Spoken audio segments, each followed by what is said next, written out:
মৰমৰ ছাত্ৰ ছাত্ৰীসকল তোমালোকৰ ক্লাছ 6 শ্ৰেণীৰ গণিতৰ যিখিনি 7.1 আছে ভগ্নাংশ পাঠটোৰ এটা প্ৰথম প্ৰশ্নটো আমি চাওঁ।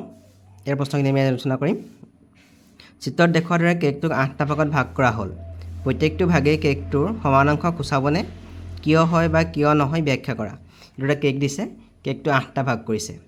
তেনে আমি দেখিছোঁ এইটো এটা টুকুৰা 1 2 3 4 5 6 7 8। এতিয়া কৈছে ইয়াত কেকটো 8 টুকুৰা কৈছে। এতিয়া 8 টুকুৰা কৈছে, কেকটোৰ প্ৰতিটো ভাগেই কেকটোৰ সমানাংশ সূচাব নাই সুধিছে। এতিয়া যিহেতু প্ৰতিটো টুকুৰা সমান হ'লে কেকটোৰ প্ৰতিটো ভাগেই সমানাংশ সূচাব। আমি লিখিব লাগিব কিয় হয় বা কিয় নহয় ব্যাখ্যা কৰা। যিহেতু প্ৰতিটো টুকুৰা সমান হৈছে, গতিকে প্ৰতিটো টুকুৰাই কেকটোৰ সমানাংশ সূচাব। আমি লিখিব লাগিব এনেকৈ, প্ৰতিটো ভাগেই কেকটোৰ সমানাংশ বুজাব বা সূচাব, কাৰণ কেকটোৰ প্ৰতি টুকুৰা সমান। তাৰপিছত কৈছে আমাৰ 2 নম্বৰটো, উক্ত কেকটোৰ প্ৰত্যেককে সমানে 8টা ভাগত ভাগ কৰাকৈ বিভিন্ন যথাসম্ভৱ চিত্ৰ আঁকিবলৈ চেষ্টা কৰা। এতিয়া এইদৰে চিত্ৰ দিছে, এই চিত্ৰটো আমি 8 ভাগত সমানে ভাগ কৰিব লাগে। আমি চাওঁ প্ৰথম চিত্ৰটো। আমি যদি চুকটোৰ পৰা এই চুকটোলৈ মাৰোঁ, প্ৰথম টুকুৰাটো আমি ভাগ কৰিছোঁ। এতিয়া হৈ গ'ল কেকটো দুটুকুৰা সমানে ভাগ হ'ল। এতিয়া আকৌ আমি ভাগ কৰিম, ইয়াৰ পৰা ইয়ালৈ ভাগ কৰি চাওঁ আমি। এতিয়া হৈ গ'ল 4 টুকুৰা, সমানে 4 টুকুৰা হ'ল। এতিয়া আকৌ আমি মাজে মাজে মাৰি দিম। এতিয়া চাওঁ কেইটুকুৰা হ'ল, 1 2 3 4 5 6 টুকুৰা হৈ গ'ল। আকৌ যদি আমি মাজে মাজে মাৰি দিওঁ,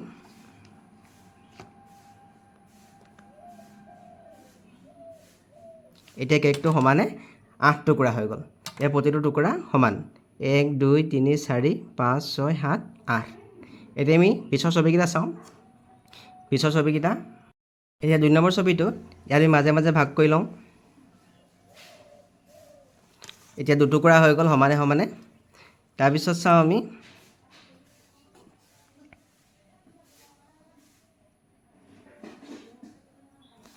এতিয়া হৈ গ'ল, আকৌ ইয়াতো চাওঁ আমি ভাগ কৰোঁ। কেইটুকুৰা হ'ল, 1 2 3 4 টুকুৰা হ'ল। আকৌ আমি যদি মাজে মাজে এনেকৈ ভাগ কৰি দিওঁ, এতিয়া এইটো সমানে 8 টুকুৰা হৈ যাব। 1 2 3 4 5 6 7 8 টুকুৰা হৈ যাব। আকৌ পিছৰ ছবিটো চাওঁ আমি। পিছৰ ছবিটো এইটো। আমি ইয়াত 1 2 3 4 5 6 7 8 মাজে মাজে আমি 8 টানিছোঁ। আকৌ এইটো 8 টুকুৰাত ভাগ হৈছে। একক পূৰ্ণাংক ব্যৱহাৰ কৰি পৰিমাপন। 1 একক দৈৰ্ঘ্যৰ এডাল কুঁহিয়াৰ লোৱা হ'ল। এই কুঁহিয়াৰডাল দৈৰ্ঘ্য লৈছে 1 একক দৈৰ্ঘ্য, ইয়াৰ পৰা ইয়ালৈকে। যদি কুঁহিয়াৰডালক 2টা সমান ভাগত কটা হয়, তেন্তে প্ৰতিটো অংশৰ দিশ কিমান হ'ব? কুঁহিয়াৰডালক 2টা সমান ভাগত কটা হয়, প্ৰতিটো অংশৰ দিশ হ'ব 2/1 একক। তাৰমানে কুঁহিয়াৰডাল এটা লৈছিলে, ইয়াতে কাটিছে, ইয়াৰ পৰা ইয়ালৈ কিমান 2/1 একক হ'ব, আৰু ইয়াৰ পৰা ইয়ালৈ কিমান হ'ব 2/1 একক হ'ব। 2/1 2/1 লগ লাগিলে গোটেইডাল আমাৰ কুঁহিয়াৰডালৰ দিশ হ'ব। যদি কুঁহিয়াৰডালৰ অংশ দুটাক পুনৰ 2টা সমান ভাগত কটা হয়, তেন্তে আমি 4টা অংশ পাম। এতিয়া ইয়াত কুঁহিয়াৰডাল কাটি দিব বুলি কৈছে। ইয়াত যদি কাটি দিয়ে, আকৌ এই 2টা সমান সমান অংশ হ'ব। আকৌ যদি ইয়াত কাটি দিয়ে, কুঁহিয়াৰডাল 2টা সমান অংশ হ'ব। মুঠতে 4 টুকুৰা হ'ব। 1 টুকুৰা 2 টুকুৰা 3 টুকুৰা 4 টুকুৰা। 4টা অংশ পাম, আৰু প্ৰতিটো অংশৰ দিশ হ'ব 4/1 একক। এতিয়া ইয়াৰ পৰা ইয়ালৈ কিমান একক হ'ব? 4/1 একক। ইয়াৰ পৰা ইয়ালৈ কিমান হ'ব? 4/1 একক। আমি দেখিলোঁ যে কুঁহিয়াৰডাল ইয়াৰ পৰা ইয়ালৈ কিমান একক হৈছে? 4/1 একক। তেনেকৈ ইয়াৰ পৰা ইয়ালৈ কিমান হ'ব? ইয়াতো 4/1 একক হয়। আমি ইয়াত দেখিছিলোঁ আমি ইয়াৰ পৰা ইয়ালৈ কিমান আছিলে? 4/1। এডোখৰ 4/1 আৰু ইয়াৰ পৰা ইয়ালৈ 4/1। তাৰমানে এইডোখৰৰ পৰা এডোখৰলৈ আছিলে 4/1। এডোখৰ 4/1, আকৌ এডোখৰো 4/1। তাৰমানে 4/1 দুটা লগ লাগিলে কিমান হৈছে? 2/1 একক হৈছে। 4/1 দুটা, অৰ্থাৎ 4/1 একৰ দুগুণ হ'লে কিমান হ'ব? 2/1 একক। আমাৰ ইয়াত তাতে দেখাইছে এইটো 4/1 একৰ দুগুণ, মানে ইয়াৰলৈকে। এডোখৰ 4/1, এডোখৰ 4/1। 4/1 লগ লাগিলে কিমান হ'ব? 4/2 একক 4/2 একক মানে 2/1 এডোখৰ 4/1 আৰু এডোখৰ 4/1 4/1 4/1 লগে লাগিলে কিমান হৈ গ'ল এই গোটেইটো ইয়াৰ পৰা ইয়ালৈ কিমান আছিলে 2/1 আছিলে 2/1 একক তাৰপিছত 4/1 একৰ 3 গুণ ইয়ালৈকে চাওঁ 4/1 একক 4/1 4/1 3 গুণ হ'লে কিমান হ'ব 4/3 একক যদি ইয়াৰ পৰা 4/1 4/1 4/1 তেতিয়াহ'লে কিমান হ'ব 4/3 একক এই 4/3 একক লিখিছে ইয়ালৈকে হ'ব 4/3 একক হৈ যাব এইটো দেখাইছে তাৰপিছত যদি ইয়ালৈকে লওঁ 4/1 এককৰ 4টা গুণ 4/1 4/1 এইটো এডোখৰ 4/1 আৰু এডোখৰ 4/1 লগ লাগিলে কিমান হ'ব গোটেই কুঁহিডাল হ'ব তাৰমানে 4/1 এককৰ 4 গুণ 4 টুকুৰা 4/1 লগ লাগিলে কিমান হ'ব গোটেইডাল কুঁহিয়াৰ দিশ হ'ব তাৰমানে 4/4 মানে কি ইয়াত 1 একক কৰি চাওঁ হা 7.2 একক পূৰ্ণাংক ব্যৱহাৰ কৰি কুঁহিয়াৰ উপযুক্ত খালী পৰিমাপকবোৰ পূৰণ কৰা তো ইয়াৰ পৰা ইয়ালৈ দিছে এই গোটেই কুঁহিয়াৰ আছে 8 টুকুৰা আছে 8 টুকুৰা সমান সমান টুকুৰা আৰু প্ৰতিটো টুকুৰা কিমান হ'ব 8/1 একক হ'ব এতিয়া ইয়াৰ পৰা ইয়ালৈ 8/1 একক ইয়ালৈকে কৈছে ইয়ালৈকে কিমান আছে 8/1 8/1 একৰ দুগুণ ইয়াত লিখিছে 8/1 একৰ দুগুণ 4/1 8/1 একৰ দুগুণ মানে 4/1 আমি যদি গোটেই ছবিটো ইয়াৰ পৰা গোটেই কুঁহিয়াৰডাল এডাল গোটেই কুঁহিয়াৰডাল আছিলে গোটেই কুঁহিয়াৰডাল আমি চাওঁ 1 2 3 4 যদি আমি ইয়ালৈকে হৈছে ইয়ালৈকে মানে কিমান হৈছে 8/8 কিমান হৈছে ইয়ালৈকে 8/2 8/2 মানে কিমান ইয়াত চাওঁ 1 2 3 4 চাৰিটা টুকুৰা হৈছে চাৰিটা টুকুৰাৰ এভাগ তাৰমানে 4/1 8/1 একৰ দুগুণ কিমান হৈছে 4/1 তাৰপিছত চাওঁ আমি 8/1 একৰ 3 গুণ যদি ইয়ালৈকে চাওঁ 8/1 8/2 8/3 কিমান হ'ব ইয়াত লিখিব লাগিব আমি 8/3 লিখিব লাগিব তাৰপিছত ইয়াত লিখিব লাগিব 8/3 ইয়াৰ পিছতো চাওঁ একেই 8/1 একৰ আছিলে এই খালীখন আমি কিমান লিখিব লাগিব এই খালীখন লিখিব লাগিব আমি 8/1 লিখিব লাগিব 8/1 একৰ 4 গুণ হ'লে কিমান হ'ব 2/1 তাৰপিছত চাওঁ 8/1 একৰ 5 গুণ 8/1 একৰ 5 গুণ হ'লে 8/5 লিখিব লাগিব তাৰপিছত ইয়াত লিখিব লাগিব 8/1 একৰ 6 গুণ 8/6 আকৌ 8/1 একৰ 7 গুণ ইয়াত লিখিব লাগিব 8/7 তাৰপিছত 8/1 একৰ 8 গুণ 8 গুণ হ'লে কিমান হ'ব 8/8 8/8 হ'লে কি হয় গোটেইডাল কুঁহিয়াৰ হ'ব গোটেই 8টা এইটো 8/1 একৰ গোটেই 8 গুণ যদি হয় গোটেই কুঁহিয়াৰডালৰ দিশ হ'ব 1 একক হৈ যাব ইয়াৰ পিছত দিছে কৰি চাওঁ 7.3 9/7 8/3 15/11 আৰু 13/4 ভগ্নাংশকেইটাৰ লব আৰু হৰ বিচাৰি উলিওৱা আমি প্ৰথম চাওঁ 9/7 এতিয়া 9/7 ভগ্নাংশটোৰ ইয়াৰ লব হ'ব এই ওপৰত থকাটো লব হ'ব লব 7 আৰু হৰ কিমান হ'ব তলত থকাটোক কয় হৰ 9 হ'ব তেনেকৈ 8/3 8/3 লব হৈ যাব 3 হৰ হৈ যাব 8 তাৰপিছত 15/11 15/11 লব হৈ যাব 11 আৰু হৰ হৈ যাব 15 13/4 13/4 লব হ'ব 4 আৰু হৰ হৈ যাব 13 তাৰপিছত কৈছে ওপৰৰ ভগ্নাংশকেইটাক একক ভগ্নাংকৰ সহায়ত প্ৰকাশ কৰা প্ৰথম দিছে 9 এই ভগ্নাংশকেইটাকে আমি একক ভগ্নাংকৰ সহায়ত প্ৰকাশ কৰিব লাগে কেনেকৈ প্ৰকাশ কৰিম চাওঁ আমি 9/7 9/7 মানে 9/1 7 গুণ 9/1 7 গুণ বুলি আমি লিখিলে হ'ব তাৰপিছত দিছে 8/3 8/3 মানে হ'ল 8/1 3 গুণ 15/11 15/11 মানে 15/1 11 গুণ আকৌ 13/4 13/4 মানে 13/1 4 গুণ কৰি চাওঁ 7.4 খালী বাকচবোৰ উপযুক্ত ভগ্নাংশৰে পূৰ কৰা ইয়াত দেখিছোঁ আমি 0ৰ পৰা এডাল সংখ্যা ৰেখা ইয়াত 1 আছে ইয়াত 2 আছে এতিয়া চাওঁ আমি 0ৰ পৰা 1লৈকে কেইটা সমান সমান ঘৰ আছে 0ৰ পৰা এডালকৈ এটা ঘৰ দুটা ঘৰ তিনিটা ঘৰ চাৰিটা ঘৰ শূন্যৰ পৰা ইয়াত যিটো শূন্যৰ পৰা 1ৰ মাজত 4টা সমান সমান ঘৰ হৈ আছে তাৰমানে এই ঘৰটো কিমান হ'ব 4/1 যিহেতু ইয়াত 4টা সমান ঘৰ আছে 4/1 হ'ব তেনেহ'লে এইটো ঘৰ হ'ব 4/2 হ'ব তাৰপিছত এইটো ঘৰ হ'ব কিমান 4/3 এইটো 1 হৈছে 1 মানে কিমান 4/4 4/4 মানে 1 4/4 মানে কিমান 1 এতিয়া আমি ইয়াক কৈছে ইয়াৰ পৰা ইয়ালৈ কৈছে কেইটা ঘৰ হ'ল 4/1 4/2 4/3 আমি ইয়াত কিমান লিখিব লাগিব তেতিয়াহ'লে 4/3 লিখিব লাগিব আমি ইয়াত যেহেতু ইয়াৰ পৰা ইয়ালৈকে আৰু 4/4 মানে কিমান হ'ব 1 তাৰপিছতে চাওঁ আমি 2 নম্বৰটো শূন্যৰ পৰা 1লৈকে কেইটা ঘৰ আছে আমি হিচাপ কৰিম ইয়াৰ পৰা এটা ঘৰ দুটা তিনিটা চাৰিটা পাঁচটা ছটা ঘৰ আছে তাৰমানে প্ৰতিটো ঘৰেই ছভাগৰ 1 এইটো কিমান হ'ব এইটো প্ৰথম ঘৰটো হ'ব ছভাগৰ 1 এইটো ঘৰ হ'ব ছভাগৰ 2 হ'ব তেনেকৈ এইটো ঘৰ হ'ব ছভাগৰ 3 হ'ব এইটো ছভাগৰ 4 হ'ব এইটো ছভাগৰ 5 এইটো ছভাগৰ 6 হ'ব ছভাগৰ 6 মানে কিমান হ'ব 1 এই ঘৰটো ছভাগৰ 1 আমাক কৈছে ইয়াৰ পৰা ইয়ালৈ কিমান হ'ব ছভাগৰ 2 হ'ব তেতিয়াহ'লে ইয়াত লিখিব লাগিব ছভাগৰ 2 লিখিব লাগিব আকৌ কৈছে তলফালে ইয়াৰ পৰা ইয়ালৈকে এইটো কিমান আছে ছভাগৰ 5 আমি ইয়াত লিখিব লাগিব ছভাগৰ 5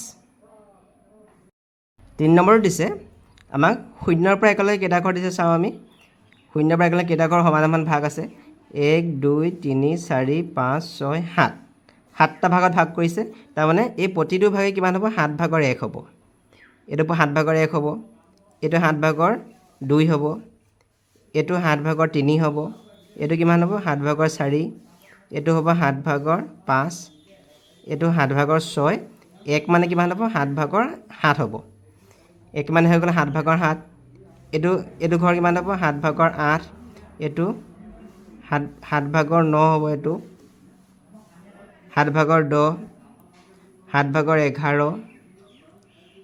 7/12 এইটো 7/13 এইটো 7/14 7/14 মানে কিমান হ'ব 2 এতিয়া আমাক কৈছে শূন্যৰ পৰা এডোখৰলৈকে কেইটা ঘৰ আছে 7/1 7/2 7/3 এই ওপৰটো চাইছোঁ আমি ইয়াৰ পৰা ইয়ালৈকে 7/3 আমি ইয়াত লিখিব লাগিব 7/3 আকৌ কৈছে ইয়াৰ পৰা ইয়ালৈকে কিমান আছে 7/12 আমি ইয়াত লিখিব লাগিব 7/12 গতিকে ইয়াত যিটো খালী ঘৰ থাকি গ'ল এইটো কিমান হ'ব ইয়াৰ পৰা ইয়ালৈকে কিমান হ'ব 7/1 7/2 7/3 7/4 আমি ইয়াত লিখিব লাগিব 7/4 4 নম্বৰ প্ৰশ্নটো কৈছে ধৰা হওক এডাল সংখ্যা ৰেখাত 1 একক 9টা সমান ভাগত ভাগ কৰা হ'ল ইয়াৰ পৰা যথাসম্ভৱ বিভিন্ন দাগবোৰ ভগ্নাংশবোৰ বিচাৰি উলিওৱা আৰু সেইবোৰক দাগ দিয়া এতিয়া আমি 4 নম্বৰ প্ৰশ্নটোৰ উত্তৰ এনেকৈ লিখিম আমি এডাল আঁচ টানি লৈছোঁ এডাল এতিয়া এই আঁচডালৰ আমি 1 চেণ্টিমিটাৰ মূৰে মূৰে আমি চিন দি যাম 1 চেণ্টিমিটাৰ মূৰে মূৰে আমি